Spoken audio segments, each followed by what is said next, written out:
జన్మానికో శివరాత్రి అన్న మాట విన్నారు కదా. అయితే చాలాసార్లు అనుకుంటూ ఉంటాం మనకి ప్రతి సంవత్సరం శివరాత్రి వస్తుంది కదా, మరి జన్మానికి ఒక శివరాత్రి అన్న మాట ఎందుకు వచ్చిందా అని. అయితే దీంట్లో అంతరార్థం ఏంటో ఇప్పుడు చూద్దాం. సహజంగా మనకి ప్రతి సంవత్సరం శివరాత్రి వస్తూ ఉంటుంది. ప్రతి సంవత్సరం మనం నిష్టగా పూజలు అవి చేసుకుంటూనే ఉంటాం. అయినప్పటికీ జన్మానికి ఒక శివరాత్రి అని ఎందుకు అంటారు అంటే, శివరాత్రి అనేది మామూలు పండగల్లా కాదు.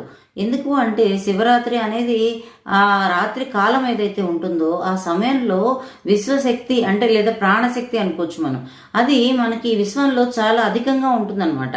అయితే మనం గనక ఆ రాత్రిని సద్వినియోగం చేసుకోగలిగితే ఆ ప్రాణశక్తి అనేది మనకి మంచి ఆయురారోగ్యాలని అష్టైశ్వర్యాలని అన్నింటినీ ప్రసాదించగలదు. అయితే మనం ఏం చేస్తాము అంటే పూజాధికాలు అవి అన్ని భక్తి శ్రద్ధలతో నిర్వహించినప్పటికీ మనము ఆధ్యాత్మికంగా ఏదైతే ధ్యాన ప్రక్రియ లాంటిది ఉందో అది మనము నిర్లక్ష్యం చేస్తూ ఉంటాం అన్నమాట. అందుకని పెద్దలు ఏమంటారు అంటే, కనీసం జన్మలో ఒక్కసారైనా పూర్తి భక్తి శ్రద్ధలతో పూర్తి నిష్ఠతో శివరాత్రి నియమాలను అనుసరించి చేయగలిగితే జన్మానికి ఒక్క శివరాత్రి సరిగ్గా చేసినా సరే మన జీవితం ధన్యమవుతుంది అని. ఎందుకు అంటే శివరాత్రి అనగానే ఏదో అన్ని పండగల్లాగా 4 మంత్రాలు చదివామా నైవేద్యం పెట్టామా అన్నట్టుగా కాదండి.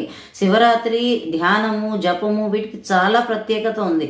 అందుకనే దానికి ఉపవాసము జాగరణ అని మనకి ఒక పెద్ద ప్రక్రియ కనిపిస్తుంది ఇక్కడ. అదే వేరే పూజాధికాల్లో అయితే కేవలం నిష్ఠా నియమాలు మంత్రోచ్చారణ దీని వరకే మనకి పరిమితం ఉంటుంది. కానీ ఇక్కడ మాత్రము మనకి ధ్యాన ప్రక్రియ మీద చాలా అంటే ధ్యాన ప్రక్రియ అనేది మనకి చాలా ముఖ్యమైనది అనమాట.